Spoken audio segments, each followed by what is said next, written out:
Let me bang. I do let you bang. Hey, let me bang you, James, man. I let you bang. I let you bang. Greetings, nerds and virgins. Go for Jesus. No forget Jesus, people. Hey, I'm not surprised, motherfuckers. Ladies and gentlemen, it is time once again for your favorite mixed martial arts podcast. Recording out of Los Angeles, California, it's MMA Roasted with Adam Hunter. What's up, people? It's me, Adam Hunter. I'm here with Bill Dawes, hanging out. We got a new podcast. It's been a couple weeks. I know it's been a crazy couple weeks. First of all, let me tell Mayhem and everyone we started. Okay. We are here. We just started. Mayhem. He said, I'm not bullshit. We just started. He'll join. All right. Yeah, it's been the last. Whenever I tell you about my week, I feel like I'm bragging and complaining, and it doesn't feel good because I can never really complain to people because I'm like, man, like I'm never gonna complain about working too much because there are so many people right now that would love to work and would love to work in show business or writing jokes or doing comedy. So I'll never be like, oh, poor me, I have it so hard. I'm never gonna be one of those fucking celebrities. I'm not even a celebrity. But if I ever become a celebrity, I'm not going to be like, oh, Jesus, it was so hard being on set. Or, oh, man, like the trailer didn't have this. Or I'm not even going to complain about a middle seat. I'll complain to my wife a little bit if someone books me a middle seat. But like, I'm never going to complain out loud of, I had to go in a fucking middle seat. It's just, there are enough people. I've been to enough countries out there, like Djibouti, Africa, where you see, or India, where kids are begging for money and begging for food, and you see, and if I do complain, a lot of it is just for comedic effect. Okay, just so you know, I'm not really. Yeah, of course. But the reason we haven't had this show is because I was opening for Russell, so that we took like Canada back and forth. I took 10 planes in like 3 days. I get back to LA. Day in LA, fly to New York to do Gutfeld. Had to write, among other writers, there's about 6 of us, 5, 6 of us, the monologues and all the jokes up top. But because it was Christmas, that we like combined, we did 2 shows in one day. So I had to write 75 jokes to 100 jokes in 3 days while doing the show on like Wednesday. And then when I did the show, it's like I had to do stand-up on the show. I got to do stand-up. Is it the first time they've done stand-up on the show? No, they've had DeVito do it and they had Joe Mackey do it. And then so they've had comics on before, but it's like very like it's usually like the writers get to do comedy on it, which is awesome. I'm super happy about that. But I'm worried about my set because I only got to run my set really once because it was a 6-minute set and I was doing 25 minutes with Russell in front of 10,000 people from Canada. So I can't do American politics stuff really. I mean, very, very base stuff because we know Justin Trudeau or we know certain prime, but we're not going to go. I don't know the specifics of Canadian, and just like they don't really know Nancy Pelosi in Canada. Maybe they do, but they're not going to know who. Maybe they don't know AOCs, but they're not going to know like the deep dive, the Hakeem Bookers and the Cory Bookers and Hakeem Jeffries and yada yada yada. Yeah. So what was I saying? So I got off the plane to New York, went right to the comedy club to run my 5-minute set, and it was fun. The whole crowd was from Austria. I'm like, great. So then an Austrian audience doing American politics stuff, and then then people are like, sometimes you use your notes on the show. We get to topics at like noon, and then we have to go. Yeah, we go live at 6. They give us like 5. I don't have like 90, and as a comic, I feel a little pressure to be funny at least. So you want to have it like set up. I'm not just giving my like. Yeah, you don't want to be sitting there completely like flat-footed while a topic comes up. You have nothing to say. That's the worst. Or at least nothing funny. At least or nothing. I feel like there's enough people like they want like opinions, but at the same time, I'm not just an opinion. I'm not a talking head, political talking head. I'm a comedian. So, and then I ran my set. So it was great. I was super happy. Then I flew right from New York to Fresno to see the family, my wife's family. And And now I'm on the bottom of a ship, doing comedy here, and then writing jokes from here, which is great because I got 4 jokes in the monologue yesterday. Because I'll submit 20 You must things, be like, now, not to make this a big thing, but this must be the most you've ever made in your career. Like this year, 2025 must be a banner year for you. money wise. Yeah, just in terms of Gutfeld and Russell and all the cruise ships combined. I mean, that's nice. Yeah, it's been a good And year. also, you're getting monetized on social media too now.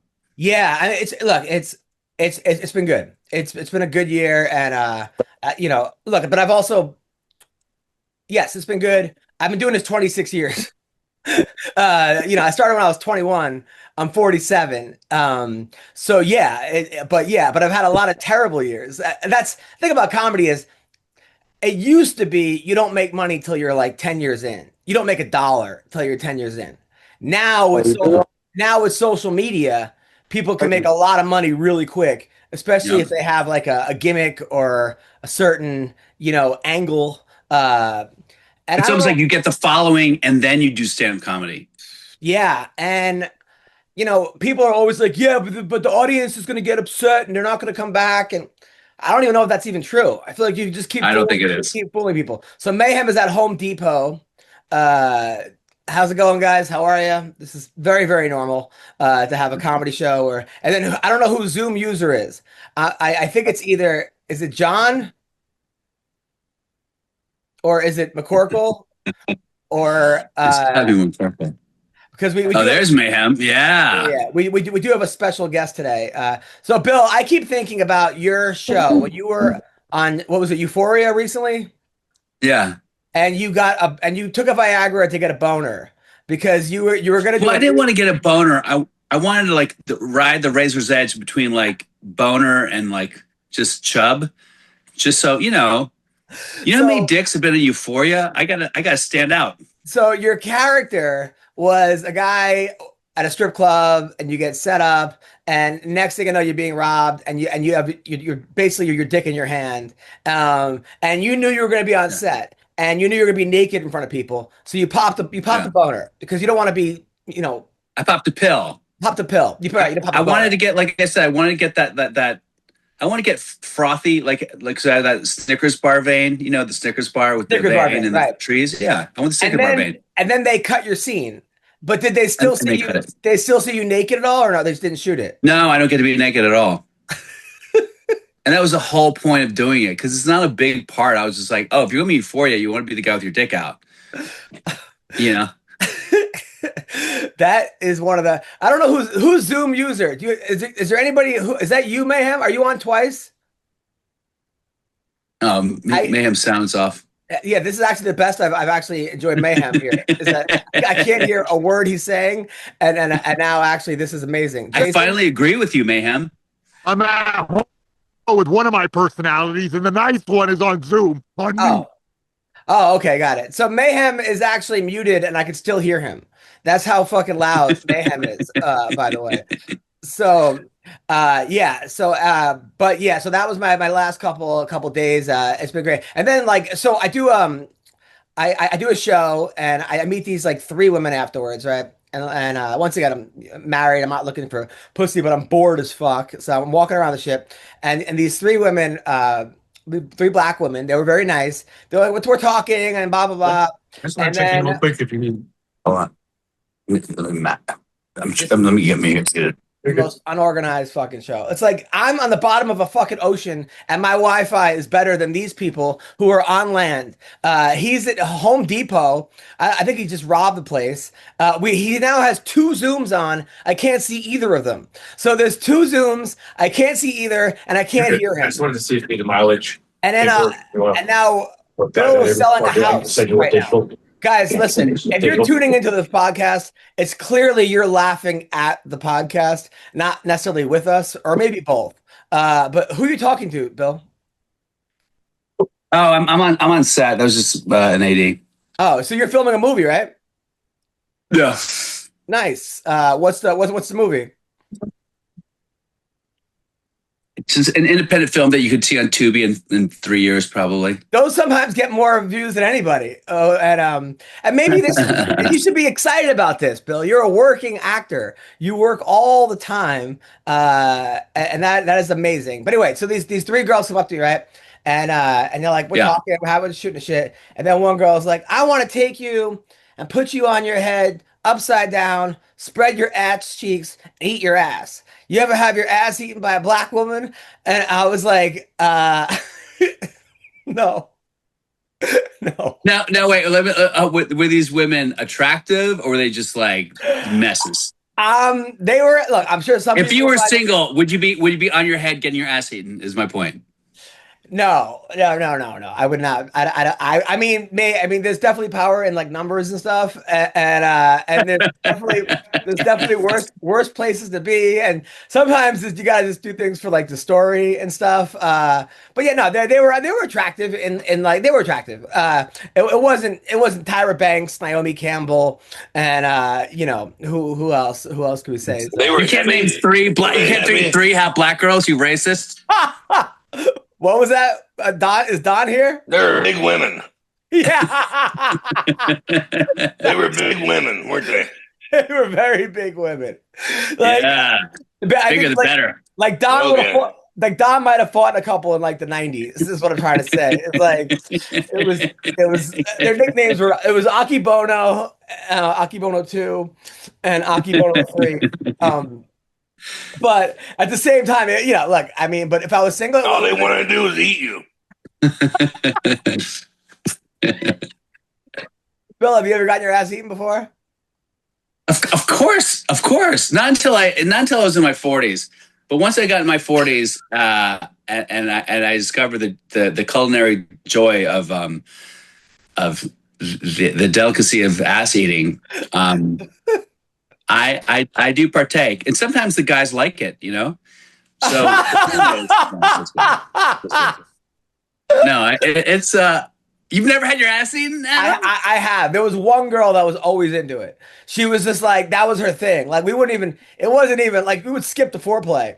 Like, we would go right to that. Like, she'd come over, like, just bed me over, and then we'd go to town. Bullshit. Who is this girl? What's her Instagram? What's her name? What's her I was number? like, you'll eat anything. It was in Vegas. That was her thing. And then she would bring other girls with her who would do other stuff. But yeah, that was a good time. Where is this girl? Can you send me, DM me her message? She had like a weird fetish. I definitely wouldn't kiss her afterwards. So what about you, Don? You ever have a girl eat your butt? Don has a mustache on his butt. Yeah. It hurt. She used utensils. So she pulled out a big old steak knife and a fork, and it kind of got a little hurt in there. A steak knife. Use utensils. That is my favorite person in the world. All right, let's talk. This is allegedly a UFC podcast. First of all, so there's some news going on right now that Ronda Rousey is coming back. She's been training, and then Gina Carano posted a picture of her training, and now they're trying to make Carano versus Rousey. And at first, I'm like, okay, this is what, 15 years too late, like 10 years too late, 12 years. But then I'm like, you know what? I don't want to see Ronda Rousey get the shit beaten out of her by a young upstart or even Kayla Harrison. I don't want to see Gina Carano get the shit beaten out of her by somebody. So maybe this is like how they used to do in the back in the day with like boxing. They have like, two old timers fight each other and that's, I mean, what I watch, Mayhem Miller fight Robbie Lawler again. Let's have Mike Bisping and I'll wear a fucking Band-Aid on this eye so we're even. I love your Hello Kitty. Have you heard about this? That first to say Ronda was going to box Katie Taylor. And I can't think of a worse idea. Katie Taylor, if you don't know, is one of like the best female boxers. She would look, I don't know about Katie Taylor, but I've already seen Ronda Rousey's box. Have you really? You?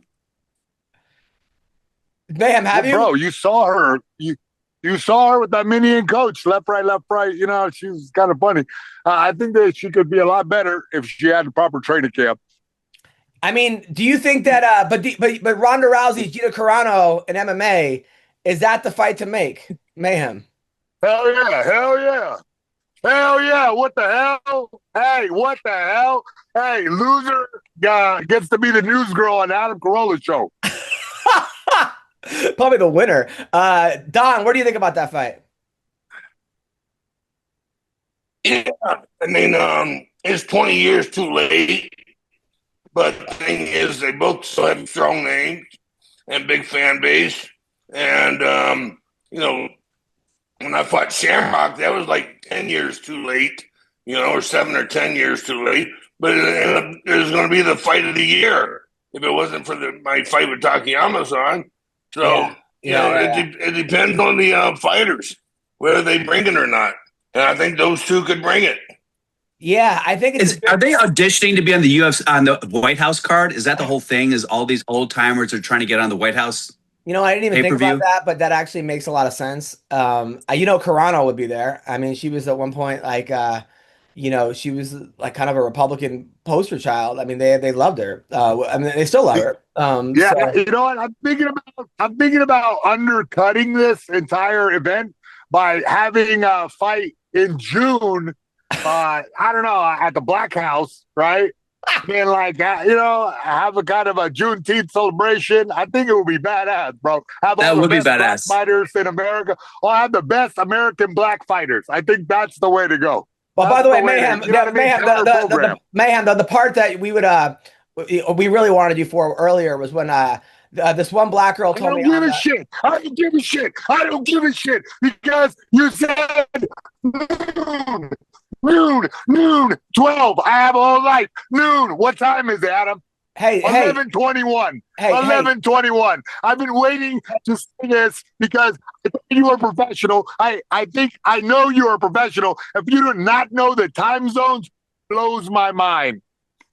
Okay, first of all, Psycho. This is probably take testosterone when you're not fighting. First of all, Psycho, I was just going to ask you a question about girls. No. Hey, I just had a cold brew, and I'm supposed to do the MMA Roasted Podcast in 1 hour. I haven't had time to shake out the shakes, baby. All right. Thank you, Jason. You seem very normal. I was going to ask you a question about getting your. No, but listen, hey, I have to say that because there's going to be a weird undercurrent of sort of like you're going to feel some resentment towards me about. Bro, I'm at Home Depot. I got a family to take care of. I got appliances to fix. It's a whole world, bro. I never even get to talk to you out off the air about any of this so you can therapize me on how to maintain this super dad lifestyle that you're living, okay? I need some tips and tricks, bro. Okay. I'm all day sweating. I'm always running around. I'm always trying to do the next MMA podcast. Bro, Thunder Studios this weekend. I got a heavyweight fighting. I'm so excited and so anxious and so pumped to get this on, bro, that I don't even know how to talk normal. Well, first of all, you never know how to talk normal, number one. Number two, the key to becoming a good person, which you are, is just to listen. You can't just scream at people. All right. Number three, I was going to ask you a question about getting your ass eaten because that's what we talked about earlier. And this girl said she wanted to spread my cheeks and eat my butt. And Bill Dawes says he loves it. Don Fry said a girl had a knife and a fork with him. So I was just trying to get your opinion because if anybody has gotten their ass eaten on this podcast, Mayhem Miller. You know what? You're right. In my younger days, I was definitely a connoisseur of the butt dart. But the butt dart.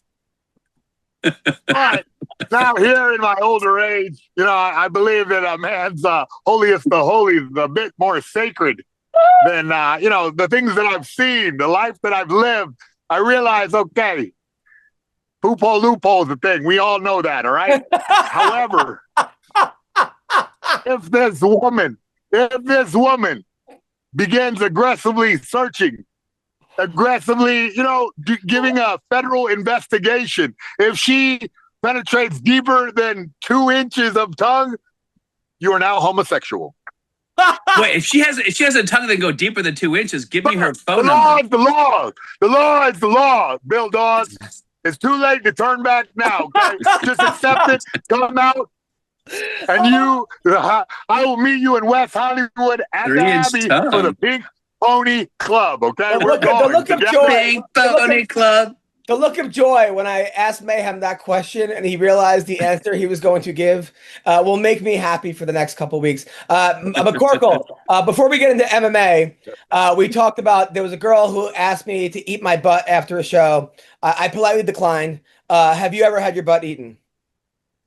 I don't know. Actually, when I came on here, we're talking about butt darts. I thought I'd signed on to Bruce Buffer's podcast or Dominic Cruz's new podcast to start. I don't know what's going on. Yeah, I don't know anything about that, man. It all sounded pretty gay, whatever you guys were talking about. What do you mean you don't know anything about that? You know really something hungry about it.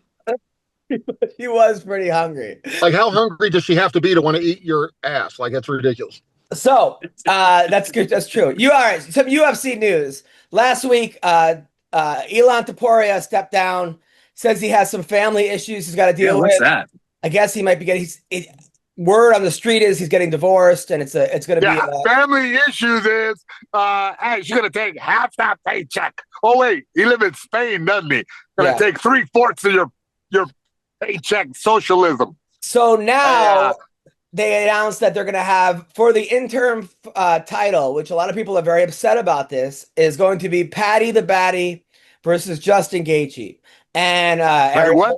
This is like for the white boy championship of the universe, huh? The most whitest dude. We got the most American white boy, and the most fucking Scottish white boy, which is basically English white boy, right? So the most English we got. Well, Ariel Hawani was very upset because I guess rankings wise, Arman Sarukian is ranked higher than them. People think this is like a Paramount thing where like Paramount executives are like, well, who are the most popular fighters versus who are the top ranked fighters? Luke Thomas got upset. What are your thoughts, Don Fry, on this? It sounds like people don't know what they're doing is getting involved in the matchmaking. Yeah. And they're going to fuck things up like they always do. You know, and they gotta release. You know, the egos in Hollywood are amazing, and they all think they can do anything and everything. But they're gonna fuck it up, and they're gonna find out they can't do it, and it'll go back to normal in about 5 years. I mean, what is the point of having rankings if the number one guy and number two guy are not going to fight? I mean, there's I have some.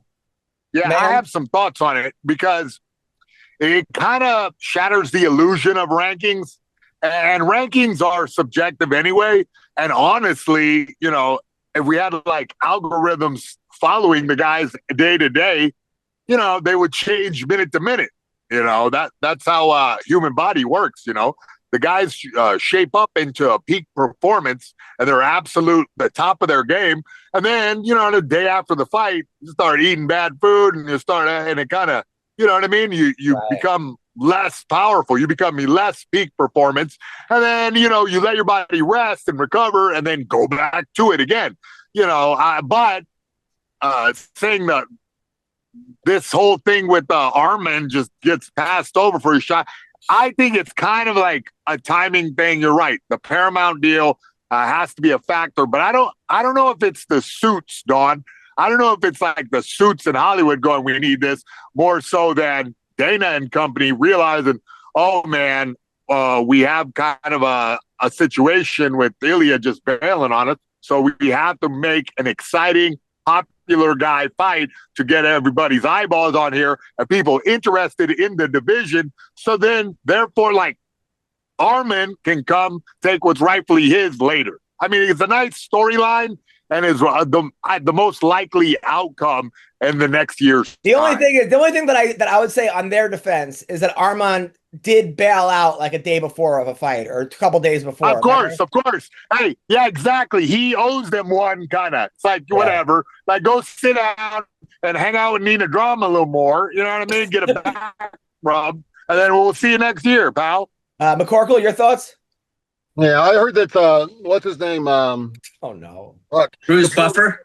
Generational wealth, family issues. Like it must be hard. I'm sure he's going through some real hard times having $600 million. But also, I don't understand the interim belt thing no more than I understand the BMF belt. Like, if you put an interim belt to have them fight the real champion later, isn't that a number one contenders match? But then it's not even a number one contenders match because they're ranked like 3 and 9. So like none of it makes any sense on any of it. I wish they would just call it what it is. Nobody wants to see Arab dudes wrestle anymore after the last couple pay-per-views. So interesting. Guys are going to stand and punch each other in the face for their Paramount. Arab dudes. That is also a great take. That's exactly right. So people were very upset about that, and you're right. But look, I think that the champion could fight the 8 guy or 9 guy, and like that's how it is in boxing sometimes. But you can't have it for the interim belt. You know what I'm saying? That's where you have to have the number 1 and 2 guy in the interim belt. Honestly, like, look, the shark has been jumped a long time ago because people like you are very smart fans and kind of understand the business more now. People are doing this all the time. Even if they're not in the business, they realize, all right, sometimes it should be an open secret and go, hey, sometimes we're going to put the number 1 contender to smash this guy who's tough and could win, but is not. And we'll just say it out loud. Hey, underdog, get in there and show us something. If so, it kind of jazzes up the title picture. If he does win, you know what I'm saying? Like when old Sarah knocked out GSP. What the hell? Like unexpected. Tough guy. You know what I mean? Strong guy can win. Will he win? More than likely not. That keeps Vegas happy, right? Keep that money flowing. And then, every once in a while, the underdog shows it up. I think it's as a fight fan, you should sometimes want to see the champion or the top-ranked guy fight a dude who's a little less multi-dimensional, That way you can see how badass our champion is. Right. No, you get Mayhem. I mean, you're absolutely right. So the fights this week, are you guys understand? Are you guys a big fight this week? Big UFC this week. I'm gonna bring it up right here. I feel like it's not getting a lot of attention. Maybe I'm just out of it. But have you heard a lot about the fights this week? No, I haven't. Mayhem, you? Getting blind. I've been head down grinding. Oh, we're getting it's fight week for us, bro. So it's hectic right now. What's your promotion? What's your promotion, Mayhem? Lights out at Thunder Studio. Oh fuck yeah, that's Thunder Studio in Long Beach, California. Yeah. Oh hell yeah, I'll see you out there. So this week it's the main event is Merab Dvalishvili. I don't know how to say it. Versus Petr Yan. It's a rematch. Merab won the first time. I don't see anyone beating Merab for a what? Hey, you know what though? But this is like a sleepy card. Yeah. This is like when crazy things happen. Maybe Petr Yan comes and like, what I was just talking about, how you feed guys to a dominant champion like Merab.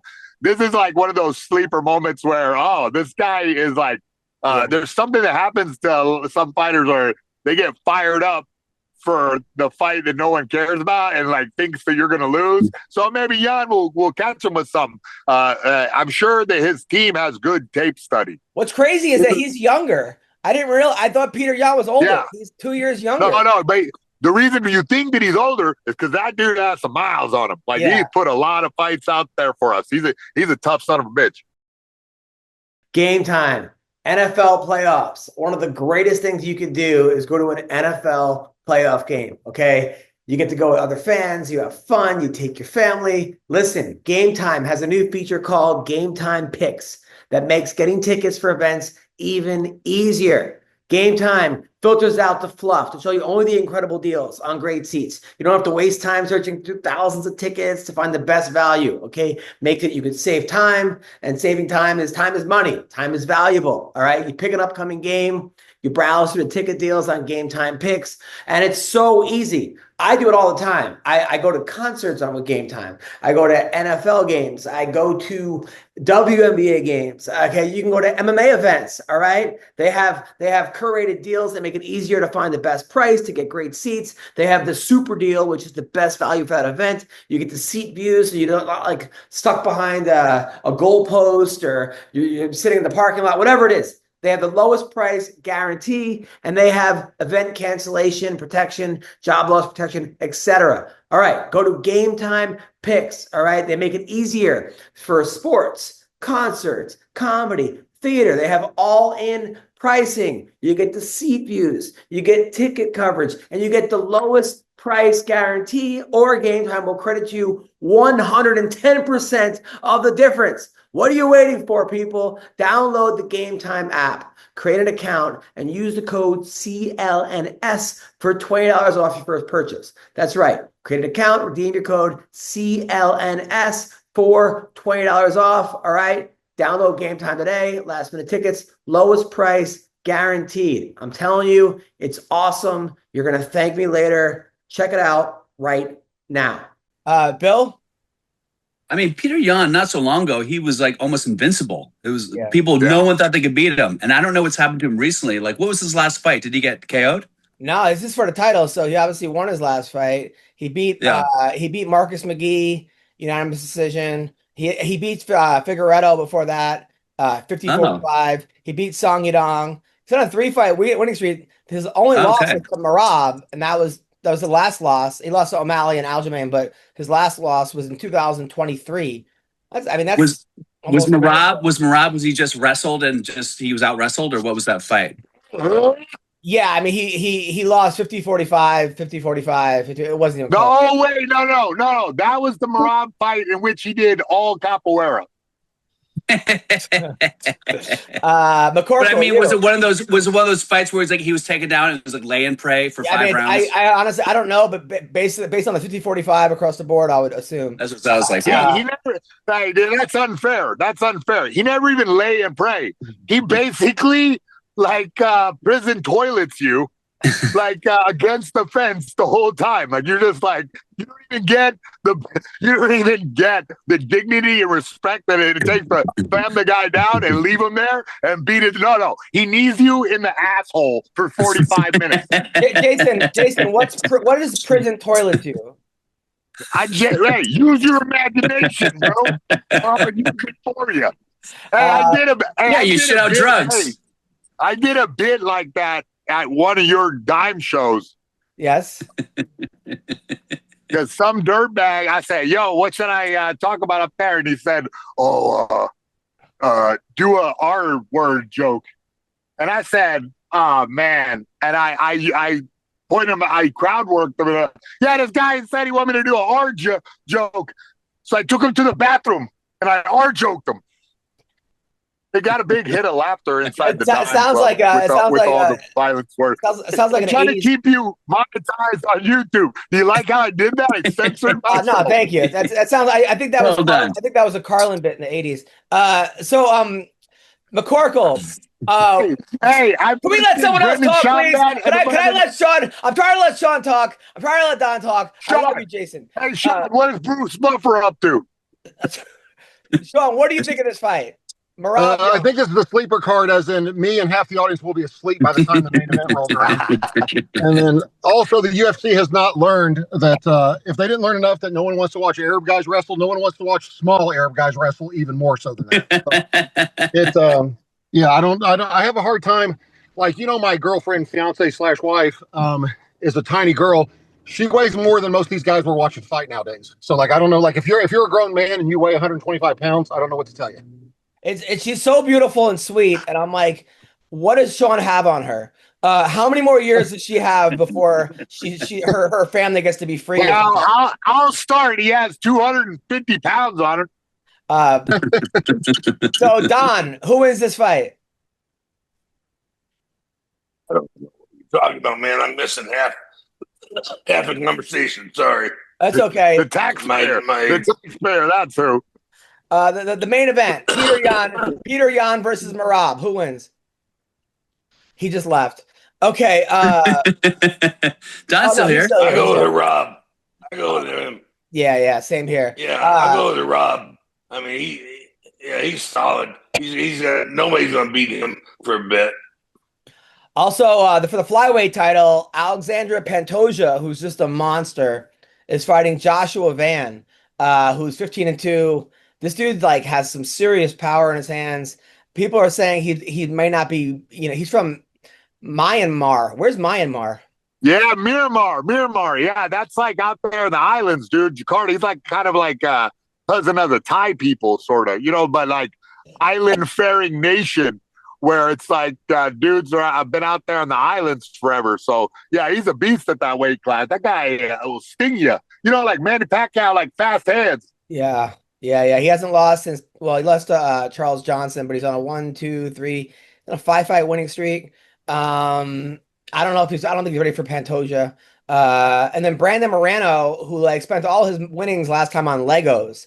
He's a huge Lego fan. This guy. He's fighting Tatsuro Tara. I don't know, from Japan. Tatsuro.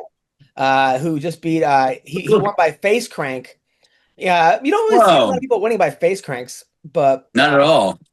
Wait, is that neck crank or face crank? Is there neck crank or face crank? Yeah, that one was wild. The way he caught around the guy's cheekbone, you know what I mean? It was like, that's the thing. It's something, and I don't know the exact terminology, but I was looking at it in an anatomy book where if you have the discs turned this way, they pinch off super, super tight. And that's why the guy taps so quick. Jason, did you read books on how to submit people back in the day? Yeah. Well, they don't have, of course. Yeah, of course. They had like basic Playboy, Hustler, Penthouse. Yeah, your natural those porn books. those two. But they had judo books. The Dao Jeet Kune Do had some grappling parts in it. There was like a lot of like manuals that were silly. I also had wrestling books when I was a kid, from like the 60s. Yeah. You had those, and then but then I also got into when I was down, my dad sent me the freaking anatomy and physiology books, so I like studied that and how all your damn joints work and how your muscles connect, and it was an interesting time. Yeah, but I tell people, I go, Mayhem's brain is firing on a level that's like. Either you're going to be the greatest human ever, or you're going to be the next Dexter. Also, Henry are retarded because Henry Cejudo is on this card. He says this is his retiring fight, which is not good because he retires his last every fight. And he's fighting this guy Peyton Talbot, who there were rumors. I don't know where this rumor started. It's such a strange rumor. And I don't know if it's true. I'm not trying to spread. And if it's fine if he did it. But there was a rumor that he used to date Frank Ocean. Is that his name? Yeah. No, this kid is awesome. You're talking, is he gay or not? Because I don't know. I have no idea. But what a strange rumor. Like, it's almost like when you hear that and you're like, that's so bizarre. Where do they meet? Like what? Like how did it's such a strange rumor that you almost think it's true. Jason, you heard this also? So oddly specific that you're like, all right. You're like, okay, bro, could be part of our team. You know what I'm saying? I'm sure he had the butt dart once or twice. Yeah, Frank Ocean loves to eat ass. That's what I've heard. I mean, dude, there was I know firsthand. Dude, one of the funniest stories I heard was this guy. So there was a gay basketball player. I think his name was Jason Collins. I think his name. He was like on the Nets. Yeah. It was on some basketball team, and the guy, what's his name? The guy that used to play for the guy? Not Lamar Odom, not Kevin Garnett. There was a guy that was like, I forgot the guy's name. He was a really good basketball player, super tall, and he was like, wait, a good tall basketball player. That narrows it down. The guy, I used to watch him in college. I think he played for URI in college. I know his college team. And he was saying, "Yo, man, the team was like, yo, we're gonna get some pussy for you guys. We're gonna go get pussy there." And he looked at the gay guy and he's like, we'll get you some good looking N words. And like that was like one of the cool like well, we're gonna hook you up with like he included them, you know, and then the whole team started dying laughing. I got that was funny story. So I hope Henry wins this fight. I really do. I really do. Also Grant Dawson's on the card. He's the one who after he won his fight, he said he wanted to bounce a quarter off his wife's ass. He said, "My wife's ass is so nice you could bounce a quarter on it." Was he on the podcast? Yeah. And then Terrence McKinney is fighting. He's the guy that overdosed on acid and got like tased by the cops 10 times. He's also on the card. Macy Barber, who's a really good fighter. People didn't like her at the beginning because she taught an online course on how to become a blue belt online. You didn't have to train with anybody, so people were mad at her. I love that. You can be a jiu-jitsu blue belt online. I love that. And any martial arts class online is the dumbest thing I've ever heard. Like if you're in a fight, are you gonna bring up your laptop? Like what do you do? That was my next. You ever see Don's training course online? It was the funniest thing ever. It was like how to win a street fight with where he throws the guy like out of frame, like 50 feet. He does that throw, and the guy's like literally out of the frame, and then doesn't come back for the rest of the video because he's dead. It's like a meme. I see it every once in a while, just a meme of Dom doing that. What's the throw? I forget the name of the throw where you go on your back, you throw with your leg, and the guy just flies off. And did you kill him? What happened to that guy? He never appeared again in the video. There. I like how Bill Dawes is on a movie set, dressed up as an orderly or nurse, and he's talking to us on the podcast. I'd be so fucking nervous. I'd be with my script pacing back and forth. He's like, I feel like you're doing the podcast during your scene. Like you're gonna do your scene and be like, talk to us, and people are like, who the fuck are you talking to? Yeah. Bill, I'm super impressed by this actually, and I have a couple questions. So. Were you just trained early as an actor, and so you just feel real comfortable with it since you're a kid, or No, but I went to grad school for acting, and then I did theater for 15 years, and nothing's more if you can do theater for 50 years, movie sets are simple. Oh yeah, because it's live show all the time. Yeah, because I have a weird theory because I went to the P word, right, and I was constantly in charge of everything and had to talk, and so when I came back. Stand-up comedy felt like a joke. They were like, this is easy because none of these people most likely have murdered anybody and nobody has stabbed people. Nobody has a knife on them right now, probably at this comedy place. Like I feel very calm. Like everything. The best one may have. Like you already gave me the money, and so now I can just do whatever. And it kind of brings like a element down. Yeah, well, you have such a crazy life and such a crazy story. You're so authentic. You've got a big voice. I mean, stand-up should be very easy. It's like Jason Ellis. Like, he's not my cup of tea as a stand-up. But Jason Ellis is like, hey, the first time you suck a chick's dick, you're like, okay, I'm in. Tell me the story of sucking a chick's dick for the first time. No, my favorite Mayhem acting story was he books a part and Here Comes the Boom as the bad guy. He stays in character for 4 months. Oh yeah, I remember. Like does not break character. It's the most evil character you've ever seen. It's like a pirate fucking / like mentally challenged, deranged human being. So then everywhere you're method acting for a comedy movie, Jason. So everywhere he goes, he trashes the set. He does interviews in character. Ariel Hawani has like called the police on him. It was fucking crazy. Kevin James was so upset. He wouldn't do any press about Mayhem. He was so I go, Mayhem, how's it going with the movie? Kevin James won't talk to me. I go, why? Well, I did 19 interviews.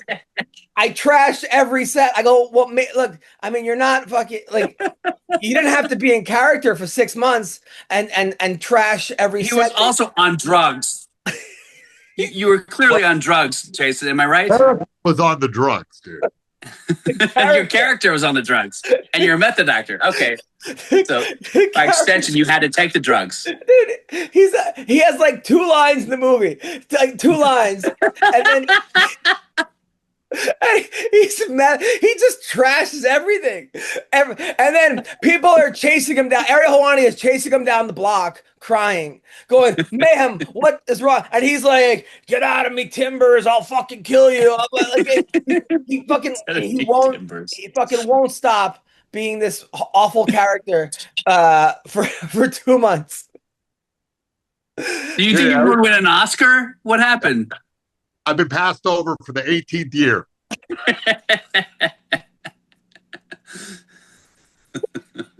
That was one of my favorite. That was one of my favorite. I love it.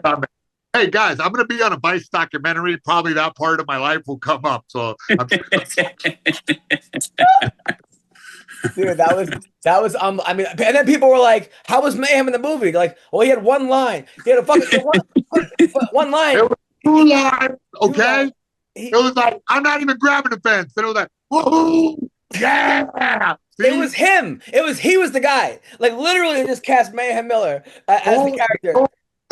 No, it was Lucky Patrick Murphy. He was a dude from Dorchester or Dorchester, as they call it.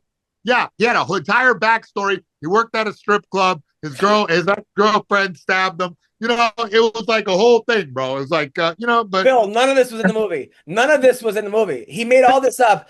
He fucking. I love that you wrote a backstory for him. DVD extra. All of it was in the behind the scenes. There's footage out there of Lucky Patrick Murphy hopping around talking about strip clubs, even though they were like, "Hey, it's a family movie," and he's like, "I don't give a shit." No, dude, my ex-girlfriend was like, I like Mayhem. I just don't want him to know where we live. I was like, yeah, dude. I was like, dude, yeah. That information's easy to come by. Yeah, that's a good point. Dude, he dyed his hair green. He started like drooling. He would bring his own cup of spit and just fucking start dipping. Like there was no need for any of this. Like fucking yeah, I was spitting tobacco all over the place. Yeah. Dude, yeah, Mayhem. Honestly, you really. Hey, but it's a studio movie. It's a part of the studio movie. I mean, you know, I understand why you get excited. Yeah. Why wouldn't you? You know, I've been waiting for that moment my entire life to put me on the big screen on the celluloid. I was going to make the most of it. Did it go awry? Yeah, totally. Yeah, but that's Hollywood, baby. That's business. But Mayhem, let's say you were playing like a monk or something, or somebody that did like charity work. Would you have done charity work? I feel like you were having too much fun with this character.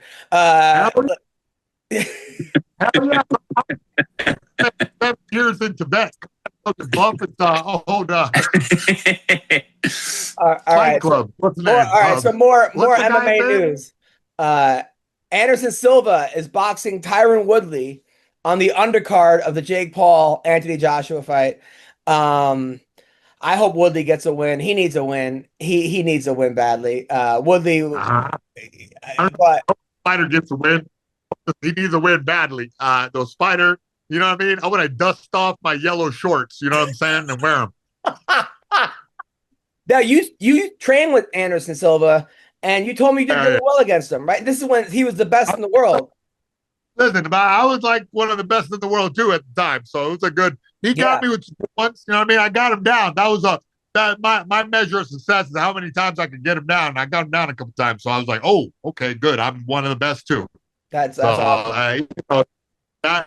But I gave some good ones, and he was very instructive. This man is a great martial artist. He was like the best kind of coach in a short, because when you're contemporaries with the guy, it's kind of hard to learn from them because, we might fight each other soon or so, weird kind of vibes like that. But it wasn't like that. It was like, here's kind of my method and here, you know what I mean? Yeah. Showcased it. And I appreciate it. He wasn't hiding nothing. He was a true martial artist. So last Saturday, I watched, there was like no sports on, and I actually downloaded Fox News. It's like Fox News Digital, whatever, because they now have Real American Freestyle Wrestling on it. It was Hulk Hogan and Eric Bischoff got together, and it's like wrestling, like it's freestyle. It's not like WWE. Go back, stop.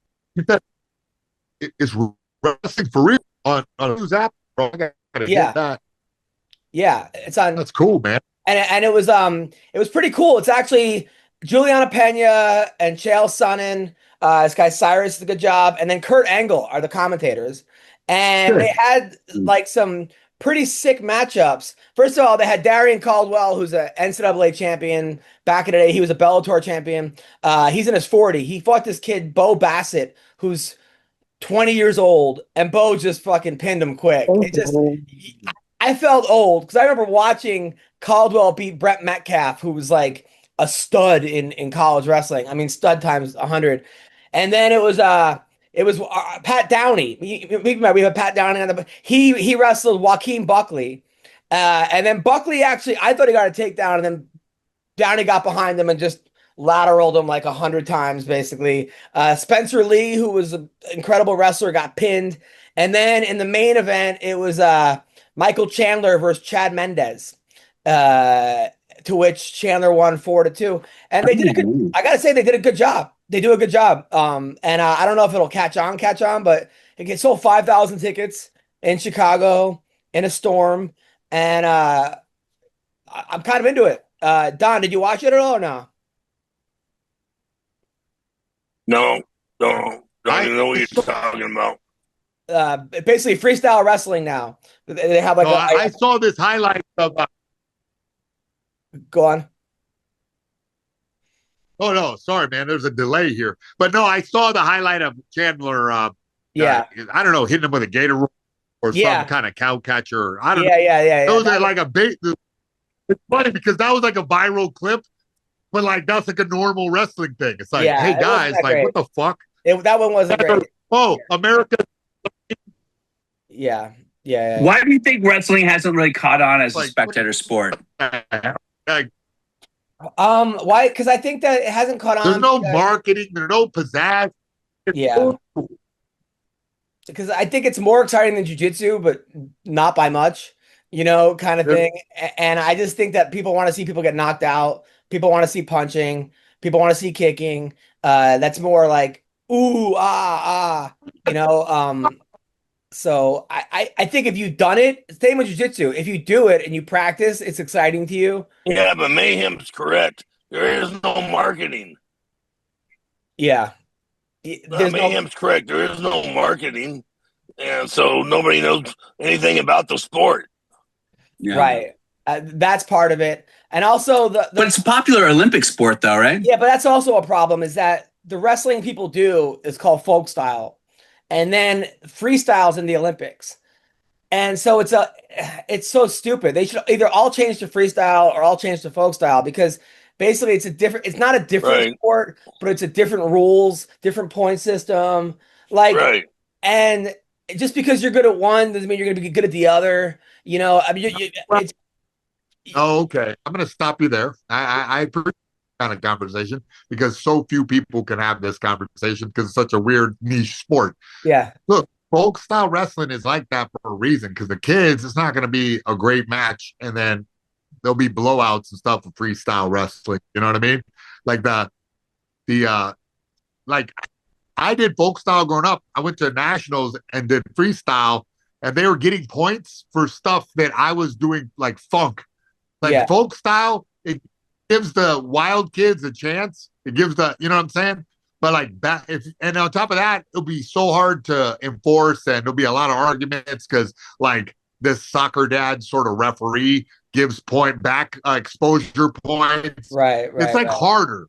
And on top of that, it would encourage the big strong kids to break the arms of the other kids to get points for spinning them. You know what I'm saying?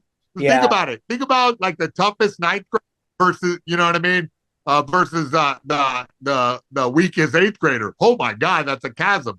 That's a chasm right there. And the guy will get smashed and broken if you do freestyle wrestling moves on him, like a gut wrench into like a, Right. you roll. Yeah, him and but flatten I mean, in other countries they do it though. I mean, they do it in other countries. So why?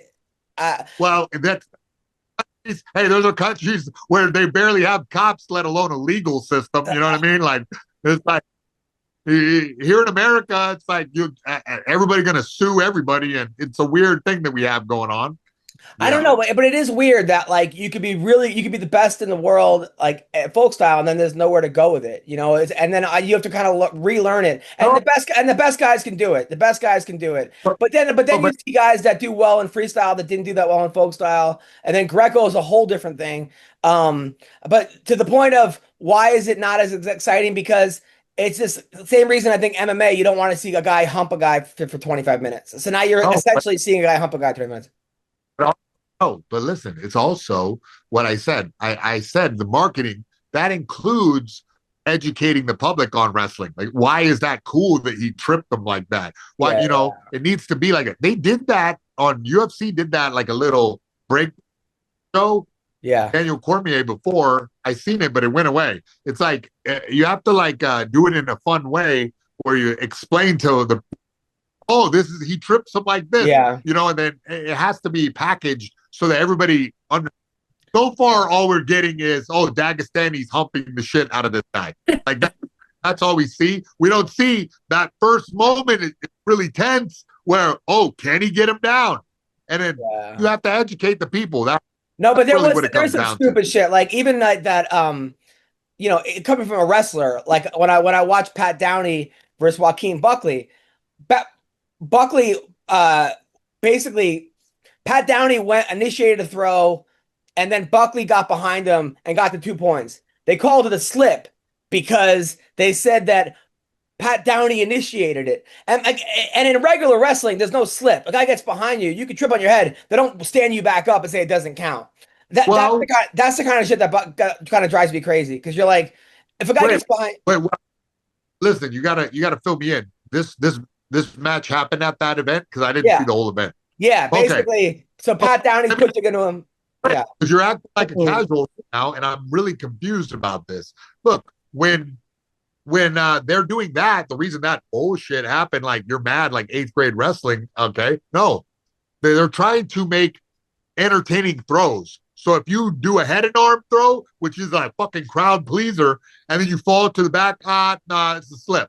I get it. They're trying to encourage action in the event. I know you are a stickler for the rules and, this doesn't adhere to folk style wrestling, but to me, it sounds like they're trying to do something new. It is, but it also should emulate of like who's in dominant position. And if a guy ends up behind you, I don't care how he got behind you, that should be 3 points. Explain why I probably can understand this more. In judo, they have that. In judo, they have that same rule. And Don, I think, to back me up on this, if you try to throw the guy and end up in a turtle position, like later on, they'll stand you back up. I think it's like that's why the judo guys are so good at turtling up, is because if you stall there for a moment, then they'll stand you back up, because the spirit of judo is who's going to get a great takedown. It's not like jiu-jitsu, which is, who's going to choke each other with this robe? Yeah, but shouldn't like the basis of all the sports kind of be self-defense in a lot of ways? There should be, and like who would win in a mix in a combat? I mean, these are not at all. Because if that, why don't we just fight to the death with stabs and everything, like the bites? But there should be a why don't we just do that? That's barbaric. There should be a combat element to it, where if a guy ends up behind you, I don't know, whatever. This is, I guess. Of course. But look, I believe what they're trying to get at is that they're trying to showcase wrestling in a light that gets highlights and excitement. Yeah. So in order to do that, have to implement like a slip rule. It makes perfect sense to me, because you want to showcase the techniques. You want to encourage the athletes to take. Yeah, I get it. I was just also happy for Bucky that he got a takedown. That's what's beautiful about the sport.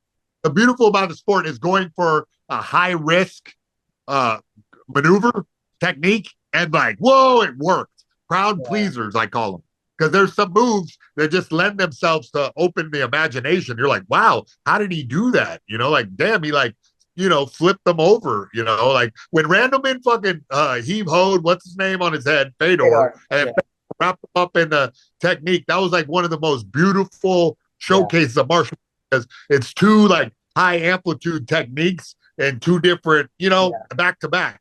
It's like you couldn't write it better. Yeah. So, that's what's beautiful about. So, I get what you're saying. Yeah, but Joaquin Buckley shouldn't get penalized for escaping the throw and getting on the guy's back. He shouldn't be penalized. He didn't get penalized, but he didn't get the points. And everyone on the comments, all the wrestlers were like, that was two. And then Pat Downey was like, so I agree. Now everyone knows that rule. So hopefully everyone will be more encouraged to fucking if now that I know that, if I ever go do that thing, I'll be trying to throw the guys with crazy shit. Who cares? If he gets your back, either I'm gonna try to escape or the ref is gonna say no points. Don, what do you think? I got lost in the middle of it, man. I'll tell you, trying to follow Mayhem explain something is like smoking acid and eating mushrooms at the same time. Yeah.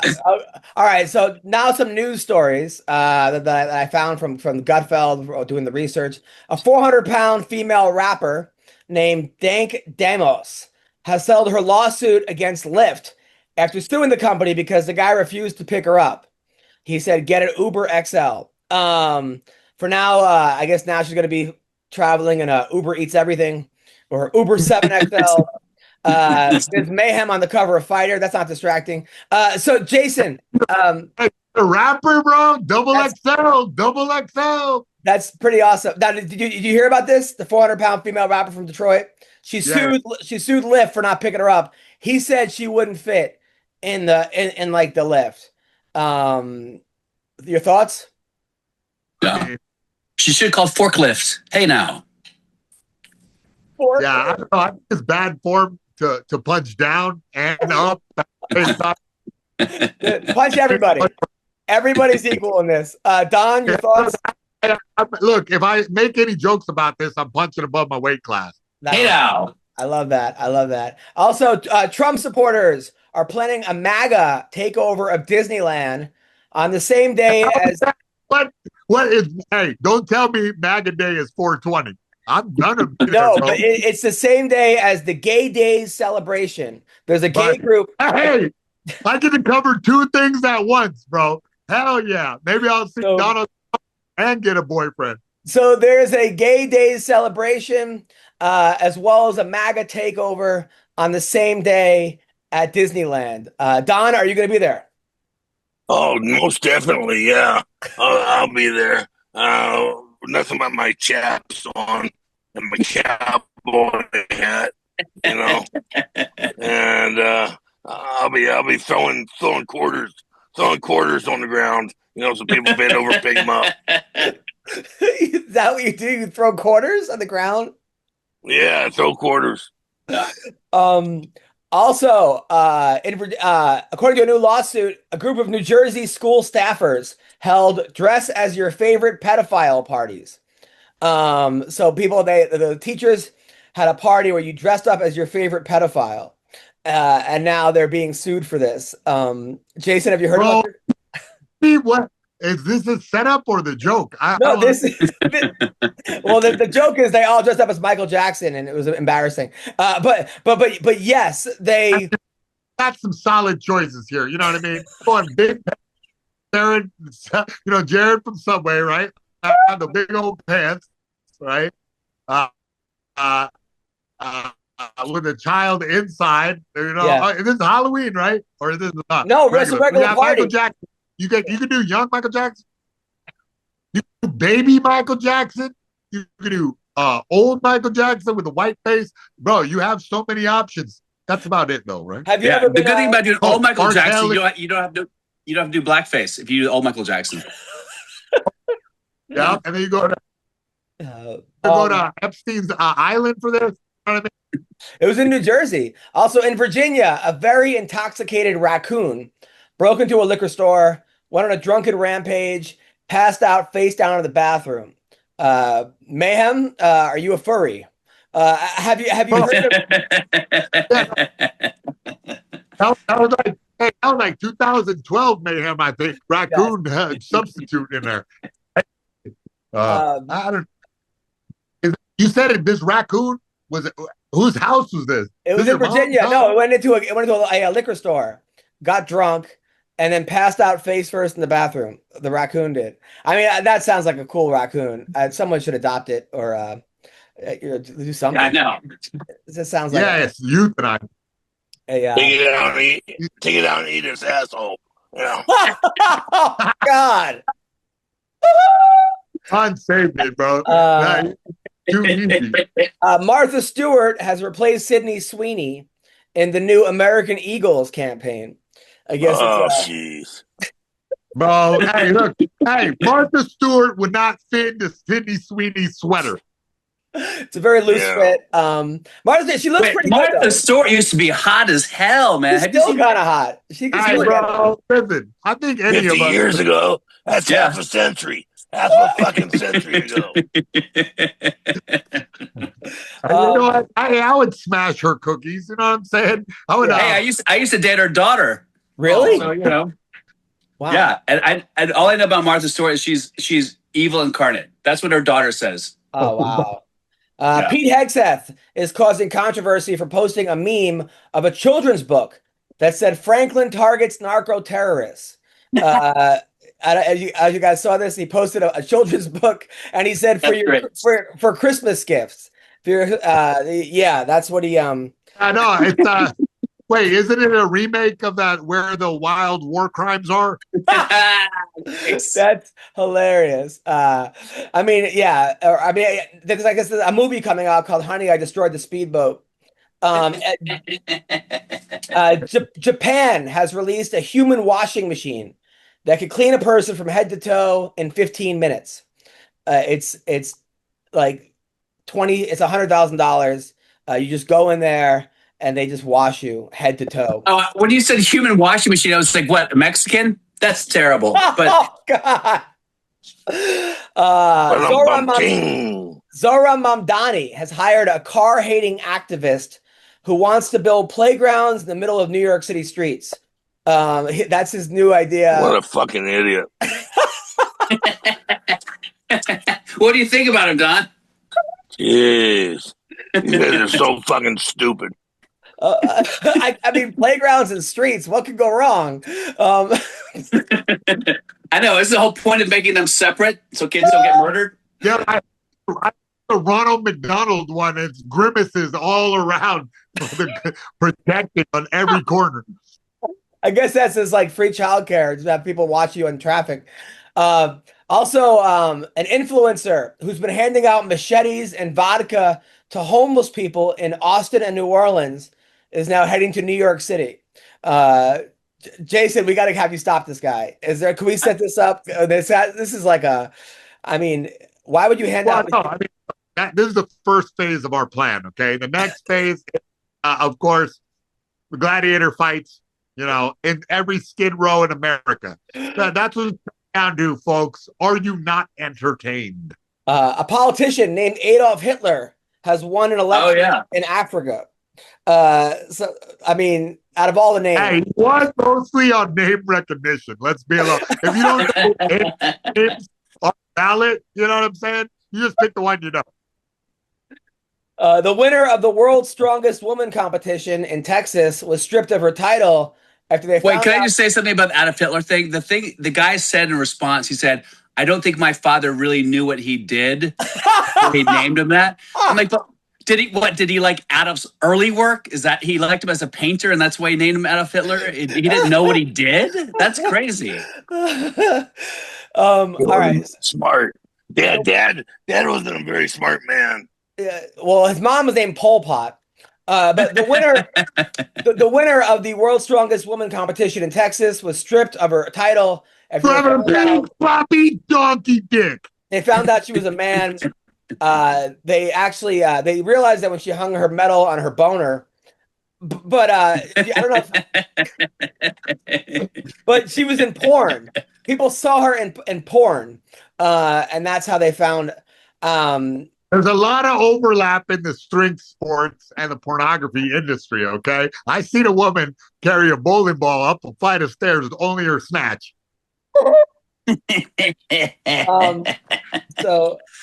So what do you have coming up, Mayhem?